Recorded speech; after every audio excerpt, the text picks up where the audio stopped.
Hi, everybody. Welcome to another edition of JoyceStream Artist Chat. We are celebrating the Parsons virtual season. This is broadcasting for the first time on the opening night of what would be David's second season at the Joyce.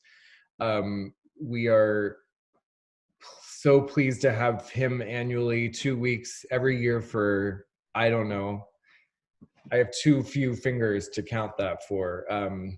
But we are joined today by David Parsons, the artistic director, and Matthew Neenan, who was invited for the first time to choreograph a work for the company this spring, to talk about the pieces that they were building for the season this year, where they were able to get in the process, what we are missing, and what we have to look forward to. And then a lot of other questions in between. So I guess, David, we could start with you.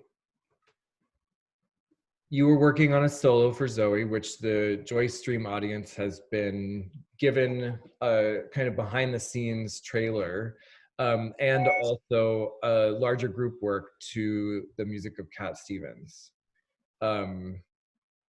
Tell us everything.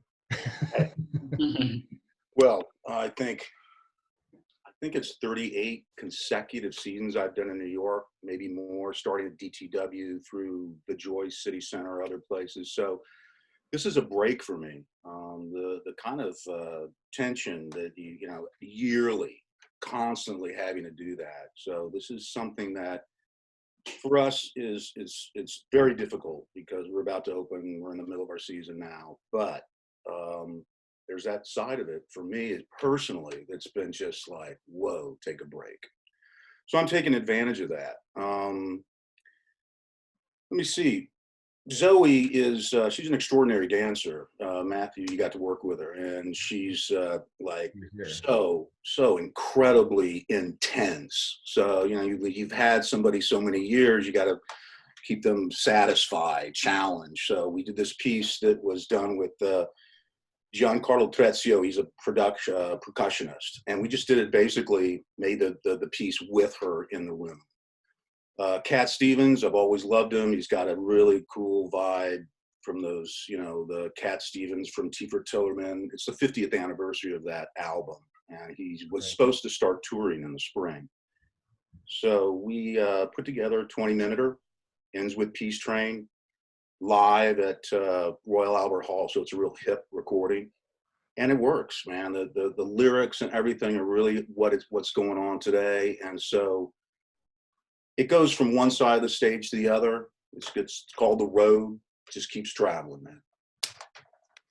That's really great. I feel like you have this ongoing relationship with like the catalogs of these incredible recording artists. And it's been really fun to watch your company kind of approach people's legacies in that way. It's really, really cool. And how far along were you in the process? I feel like, you know, sometimes you can be like 6 weeks prior to the season, you're going to start rehearsing and you know how you work and you know how fast you work. And sometimes it's something that's been sitting on your back burner for a number of years. So I guess where were you in the development process, and how long had you been kind of cooking this up?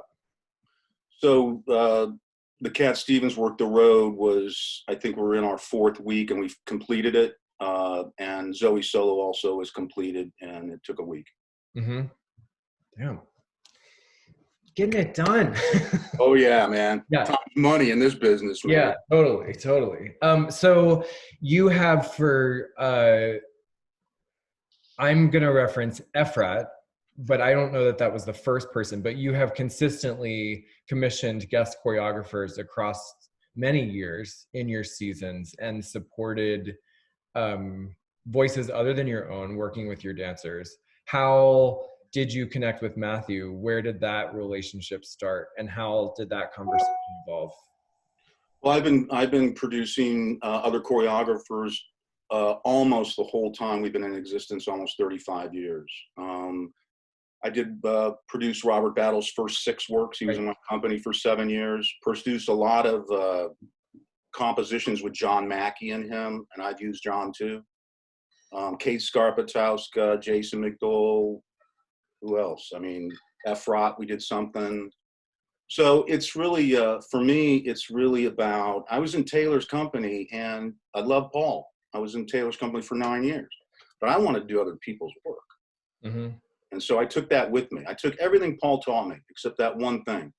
I did choreograph one piece for Paul. It was a solo at City Center, because when I was leaving Paul, he said, stay another year and I'll let you choreograph, because he knew I was choreographing. He came to see us at DTW. So it was like, you know, he got me. But he did it at City Center, and that was it.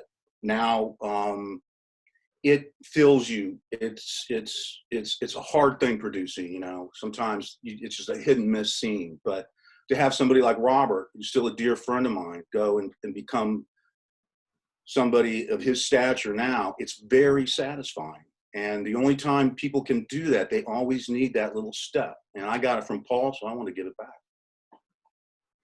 And now we got Matthew Neenan. Yeah. Matthew, what was, tell me what that phone call was. How did you get started? What were the asks? Was he like, you gotta do it to us?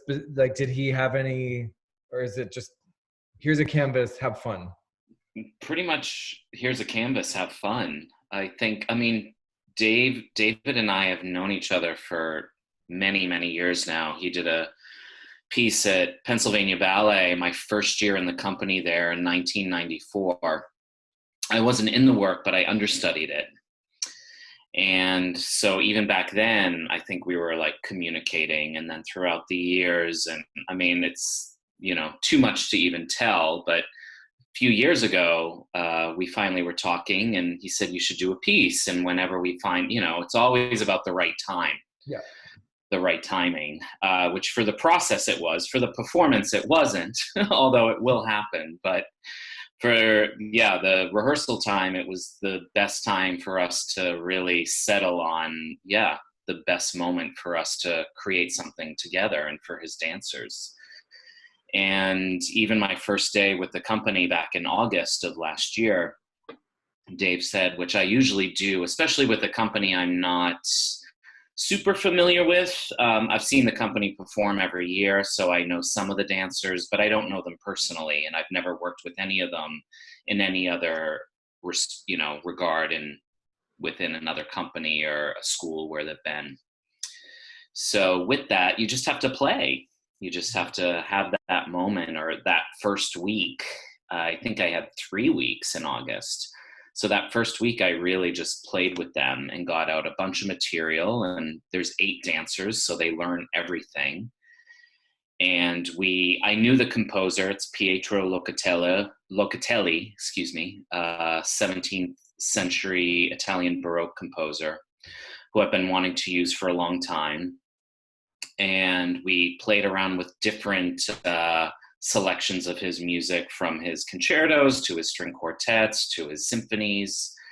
And then I settled on the music of Locatelli, what we're going to use for the final cut, I should say, for the next round of choreographing, and then just went with it. And then a concept developed. So all of the great thing about the dancers is they're so theatrical, and what I love about smaller companies is they're so in tune with each other. Even if there's a new dancer who is in, which has happened, I think there's some new dancers who have come in 2, 3 times within the process. Like, they just understand, like, this is a family. It's a family scenario. You have to get along with everybody. You got to learn the material quick and ask the smart people. Well, they're all smart, but like, everyone has to learn from each other. And we just had that luxury in this process of everyone just learning from each other and creating material quickly, but intelligently. Mm-hmm. It's a beautiful piece. And it really, if you really want to challenge your dancers over a long period of time, you bring in other people, and they're not using those same muscles that I do, you know what I mean? And so they're doing all sorts. I mean, the movement he does is extraordinary, and it's very precise and very articulated, and they just love it. The other thing interesting about this is that Matthew, we actually solidified our deal last year at the Joyce in my dressing room. Like, I'll see you. Yeah, I was like, I'll see you in August. A half hour before the show. Yeah, we got Matthew Neenan. Yo. Amazing. So, David, something that you're saying about just like wanting to challenge your dancers by bringing other people in. Matthew, you work as a freelancer. You're not associated as an artistic director for a single company. What kind of defines or sets apart, like, what has David done in the cultivation of his company that feels really specific to like a Parsons dancer or mover that you identified in the process as like, oh, this is how this is different than other sets of, in addition to what you're saying about just that family vibe, you know? I mean, one, like the dancers are open to anything, and you feel that energy from the first day. So like, you know, the life is yours at that point. And even right before I went into the studio, Dave and I had a conversation of like, as choreographers, you always kind of dread that first day of school. You just kind of want that first day to get to the second day. And the older and wiser you get, that feeling is still there from when you were 20 something and when you were just starting, like, oh my God, what am I going to do? Are they going to like me? Is it going to be, you know, but you just have to get, and that first day really is just letting the dancers and yourself just explore that time and not be afraid of anything. And I always feel so much better after the first day. But even right when I walked in, all 8 dancers, they were just like, let's go for it. Let's do it. Let's make something. Let's invent something together, and letting them feel that they're so much more powerful in the creative process than even me, I think helps. I will say that as a dancer, that first day of school was also alive for me every time. Like going into a new, not a new room, but going into a room with a new choreographer, or even just with a choreographer I've worked with for a long time on a first day of new process. It's just like, what if all I have to give is the same old stuff? You know, I think we're all nervous because you might be asking us to reveal like, oh, here's some ideas, like give me 8 counts of like your own thing in response to this piece of music or something. And then it's like, oh God, what if I give them the thing that like, it's just like, oh, okay, thank you, next. So I feel like it's interesting because we're all in that first day of school vibe. And I feel like we're all so relieved to come back day 2, day 3, to just be like, good, that's out of the way. I got a story. I was lucky because when I was with Paul, I mean, it was very regimented. Paul's a taskmaster. It's, you know, he taught me a lot. But I started working with Moses Pendleton up in Connecticut, Momix, right? So that was just like, it was totally different. Let's start with a couple of cappuccinos and let's go out in the garden. And then let's, you know, put some water on the Marley and slide around naked, you know? So I was very lucky that I'd worked with so many different people, from Mark Morris to, you know, all these companies. And but that's one, Moses is definitely special when it comes to the first day. Yeah, that sounds like it. You guys both strike me that the ways that you address and play with musicality. You're both very, very musical choreographers. David, I feel like last season there was a piece that I was just like smiling. I think it was a quartet, maybe. It was an opener. There was percussion. Yeah, that's Microburst. Yeah, okay. to a tabla player, yeah.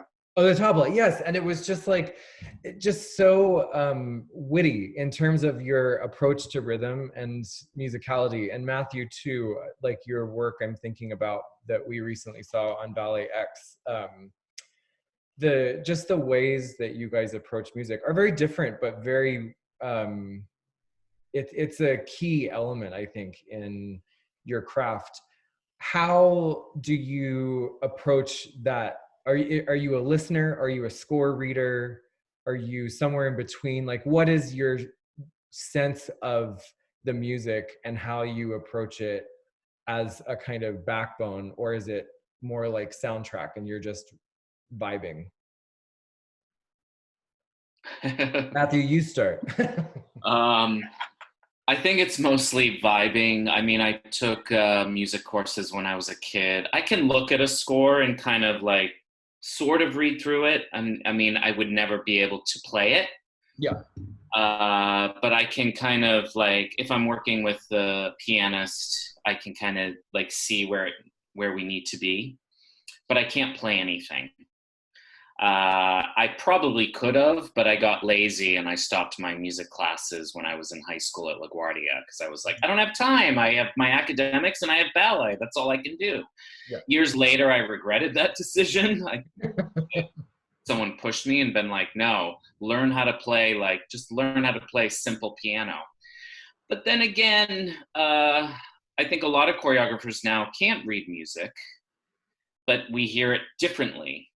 And counting was never my forte. Even as a dancer, I was the worst counter, but I could always sense and hear things, or the underlying melodies were always so important to me. Even when I was dancing a Balanchine ballet, I'm like, well, can't you hear that oboe? And they're like, you know, I want to dance to that. It might have been off the count, but like I heard it and I kind of wanted to recognize it in how I interpreted the movement.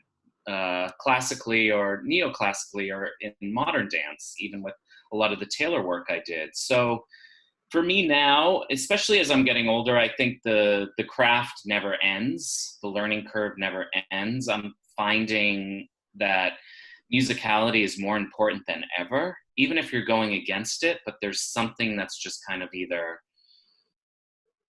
marrying or combative between the dancer and the music. Yeah, especially if you pick something very musical that has a very steady melody.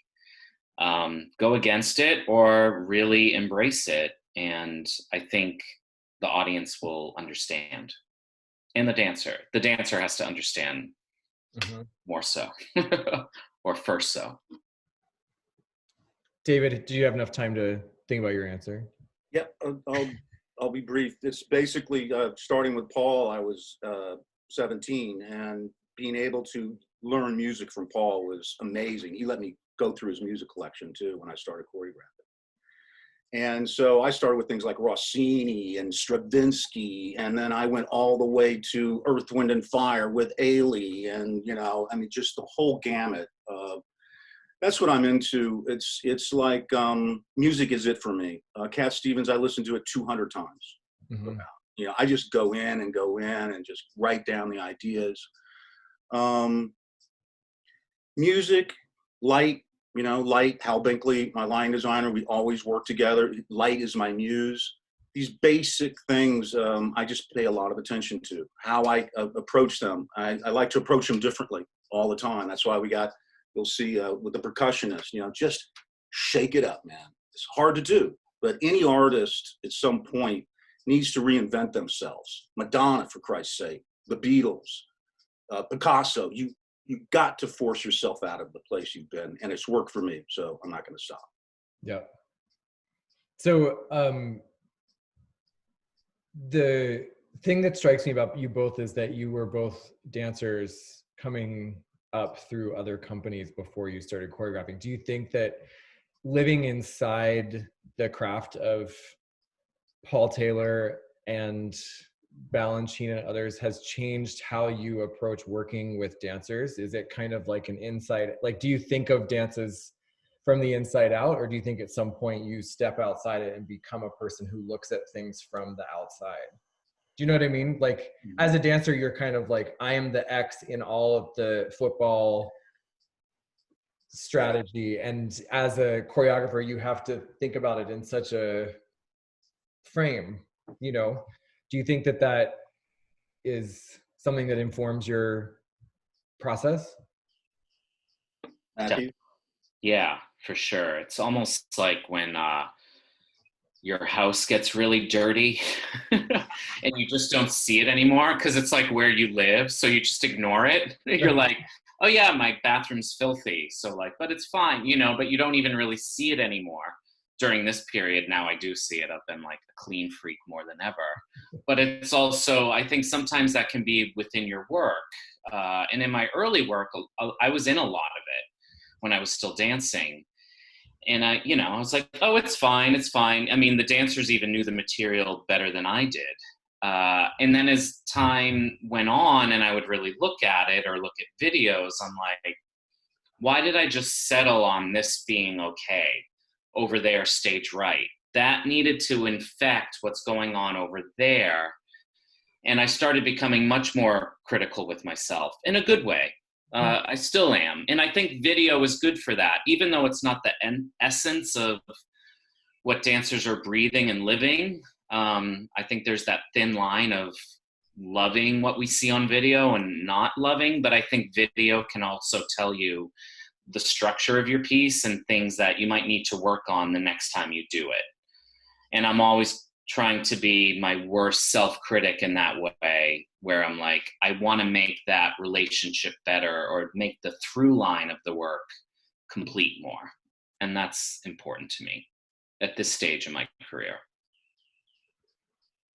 Yeah, I mean, for me, it's like working with other choreographers. I was really lucky to be able to do that. And during my years, you know, as a dancer, like I said, I was with Moses Pendleton, Momix. We used to, you know, hit Italy together and tour and make works. New York City Ballet.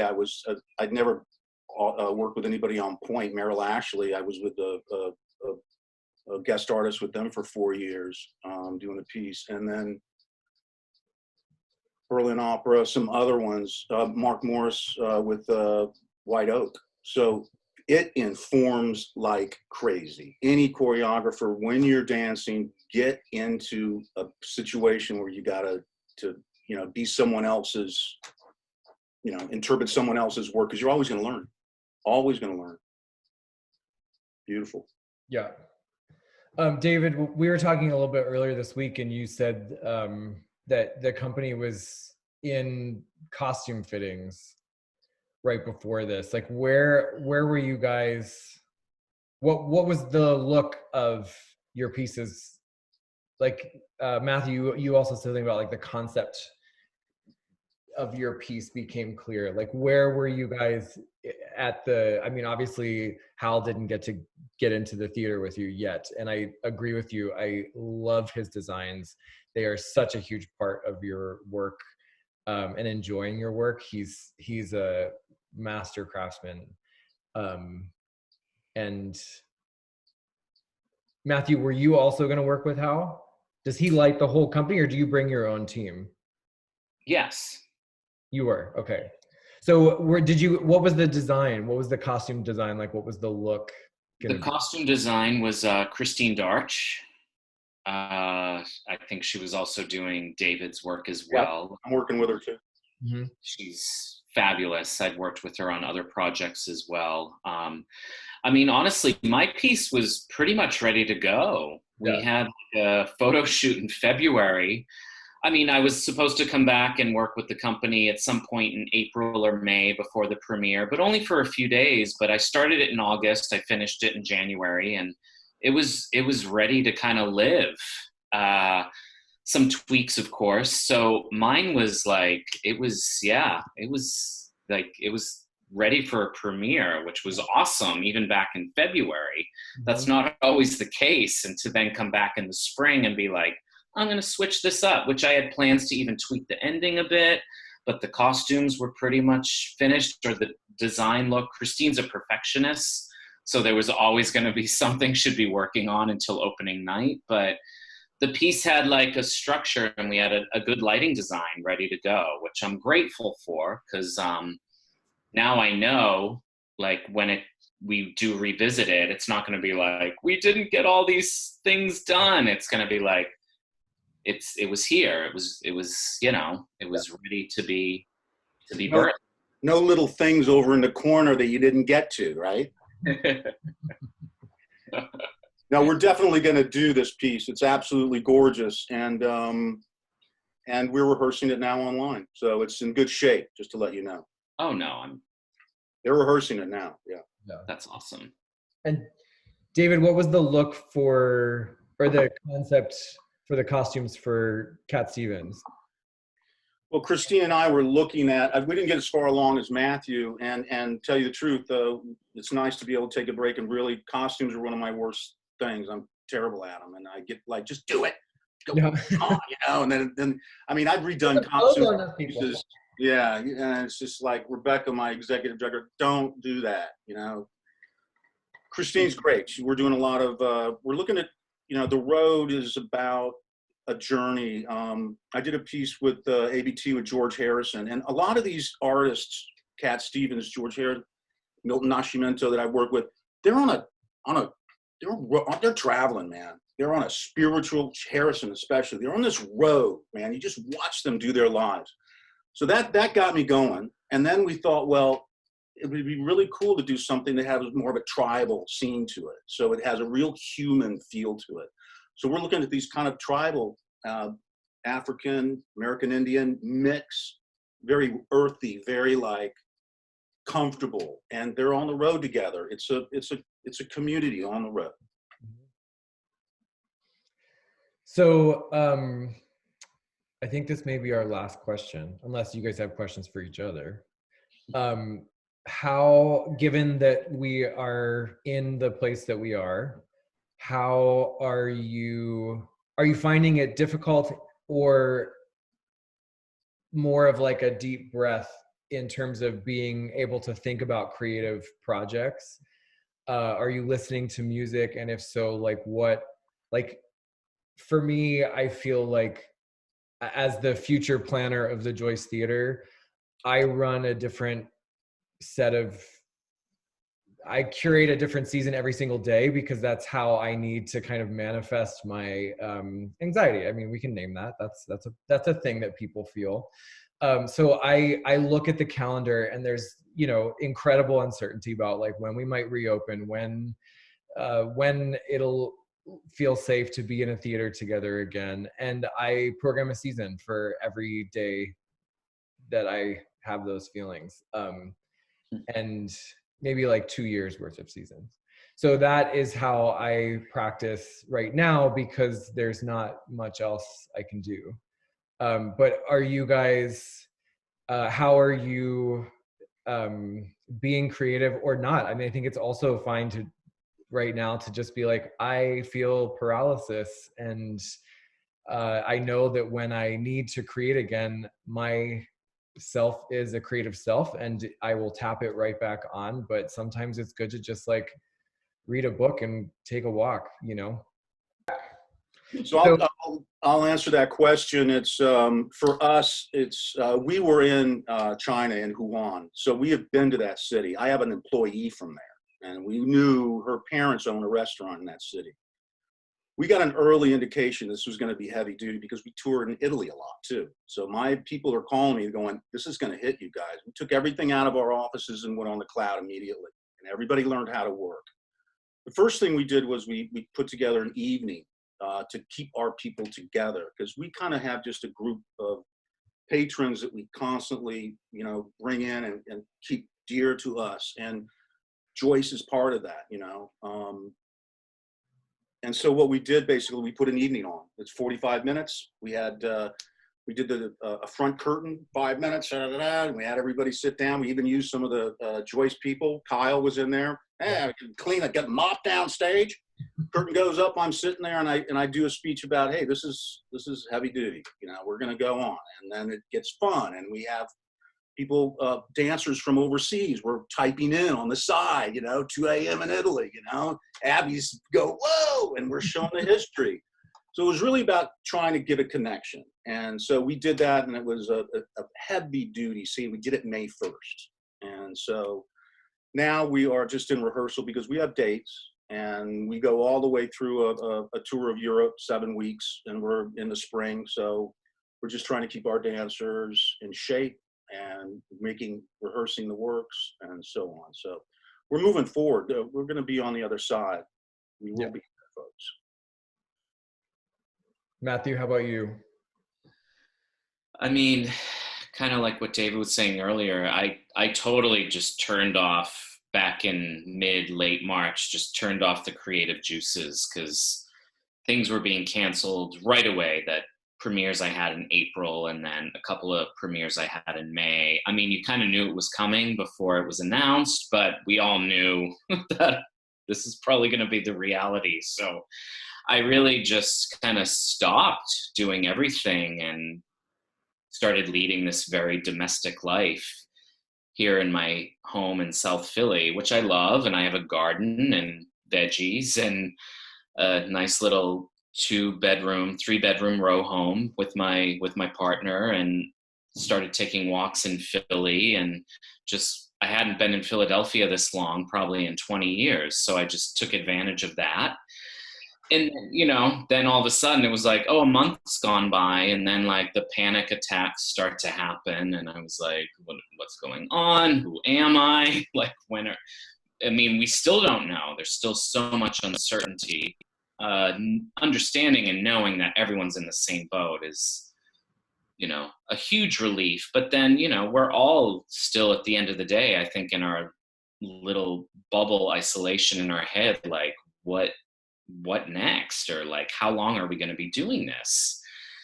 And we still don't have an answer for it. But now I feel like I just have to get creative again to feel faith and hope that we will get back to that, whether that's doing some film work, which I've done, just connecting with artists again, just looking at my work again, and like, you know, have some Zoom meetings with artists and talking about things and future stuff. And that's kind of where I'm at now, just because I have to keep my brain going. I'm so thankful.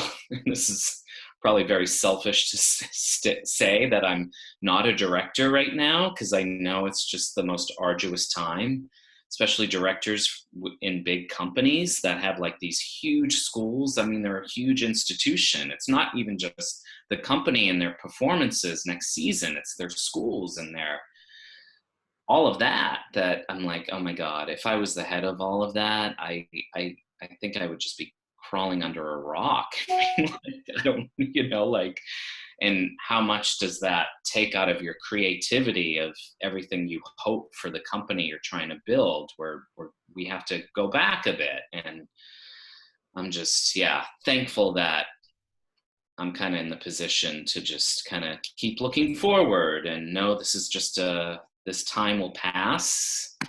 As David was saying before, it might happen again, but we will know how to deal with it, I hope, a little bit better, and go from there. And it's forcing us to choose other avenues to produce our work.